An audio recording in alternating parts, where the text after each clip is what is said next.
Welcome back, everyone. I'm your host, Bleak. This is episode 4 of my true crime series. Whether you're new here or a returning viewer, I appreciate all of you. You're all my friends. Some of you are my fellow writers, but all of us are fans of true crime. If you are new, please consider subscribing. I do motorcycle content and true crime stories here on the channel. And with that intro out of the way, let's get into the story I've got for you today.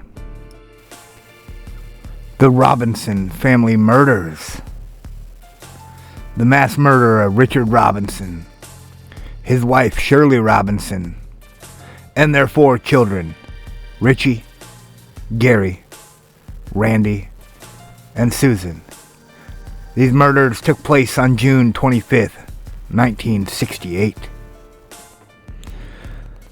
This took place at the Robinson's family vacation home on the shores of Lake Michigan.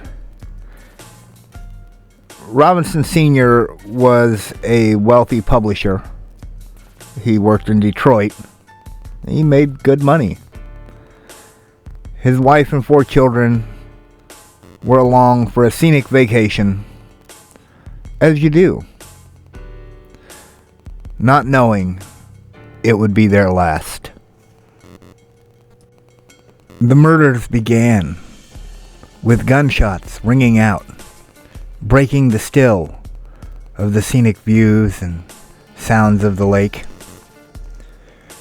They started with Richard Robinson. Shots fired through the rear window of the cottage from a .22 caliber semi-automatic rifle.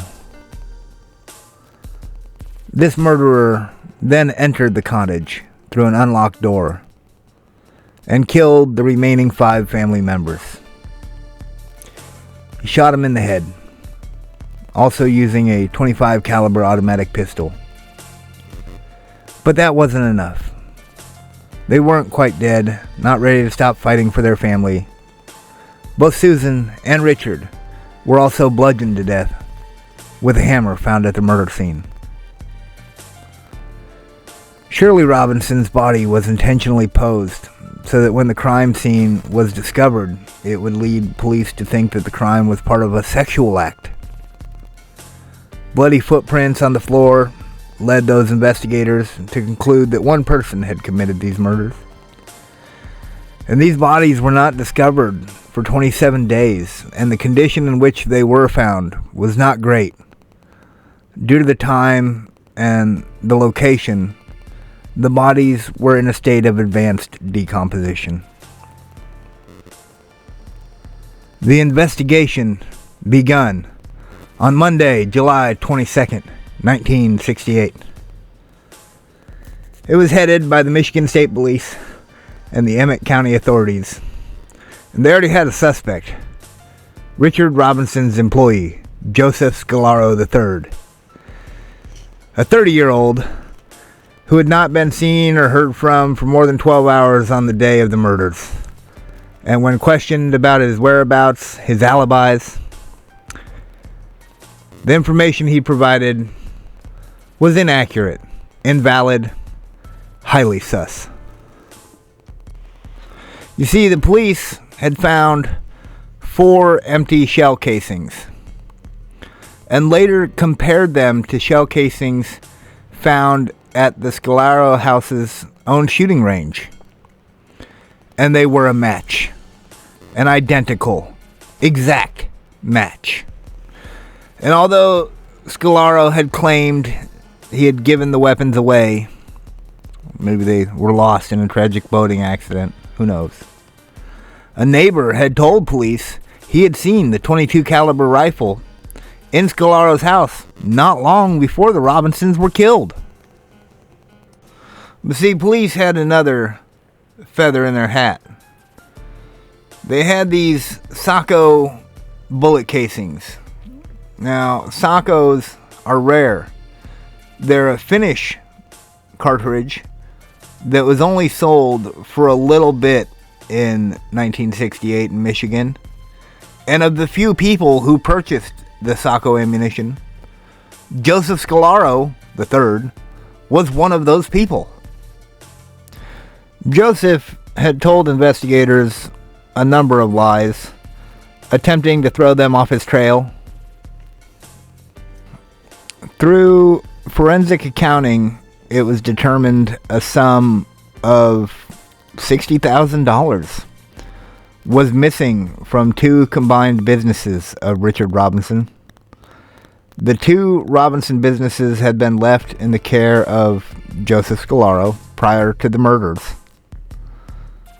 Two investigating police agencies involved in the case presented their combined evidence in a case report to the jurisdictional prosecution. On December 17, 1969, a detailed report implicated Joseph Scalaro as the sole perpetrator of the mass murder crime. In mid-January 1970, Emmett County prosecutor Donald Noggle decided not to bring charges against Scalaro at that time, citing the two missing murder weapons and the absence of his fingerprints at the crime scene. And what's wild is, during the course of the investigation that they decided not to pursue, the suspect, Joseph, had failed 2 lie detector tests, and actually had taken more than that. He had taken a third, but that test was determined inconclusive. And it was even cited that he had tried to, we won't say lie, deceive the polygraphers during the interview pre-test questions. 4 years later, a newly elected chief prosecutor in Oakland County, Mr. L. Brooks Patterson, believed the Robinson crime had originated within his jurisdiction and reopened the prosecution. When the prime suspect, Joseph Scalaro, learned of the impending charges and arrest, he committed suicide on March 8, 1973. Scalaro left behind a typewritten note on which he wrote, "I am a liar, sick, a cheat, a phony." With a list of people he had swindled in multiple business schemes, he then added a handwritten note to his mother on the same sheet of paper, saying, "I had nothing to do with the Robinsons. I'm a liar, but not a murderer. I'm sick and scared.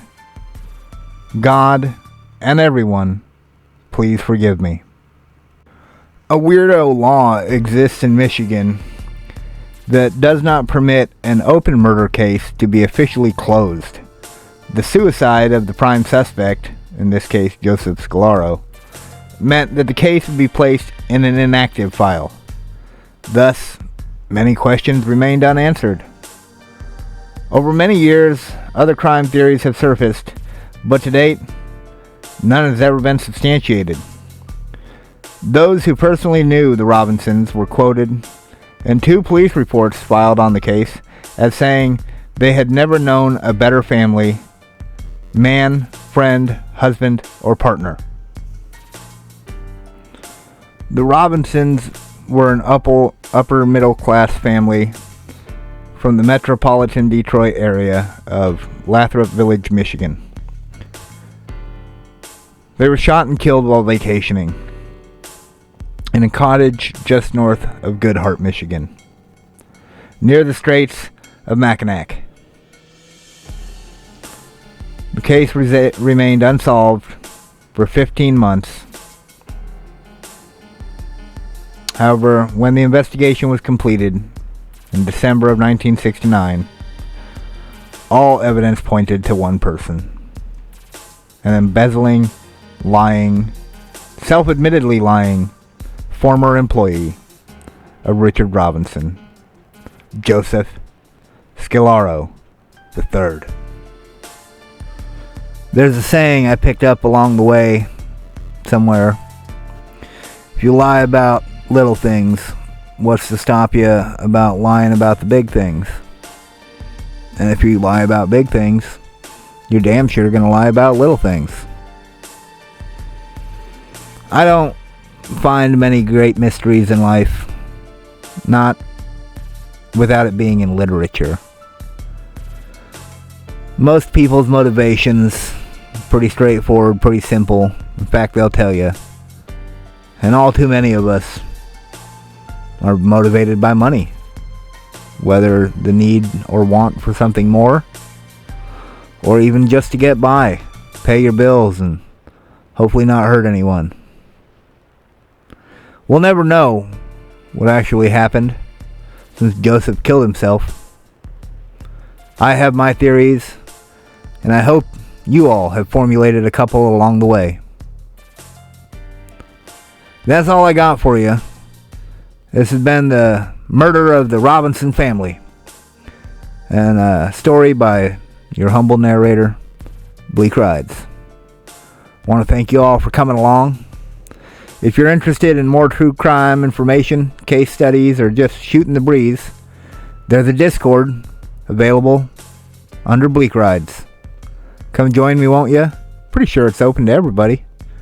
We talk about murder cases, true crime stories, motorcycles. There's a mental health section in case you're struggling, you got to get something off your chest.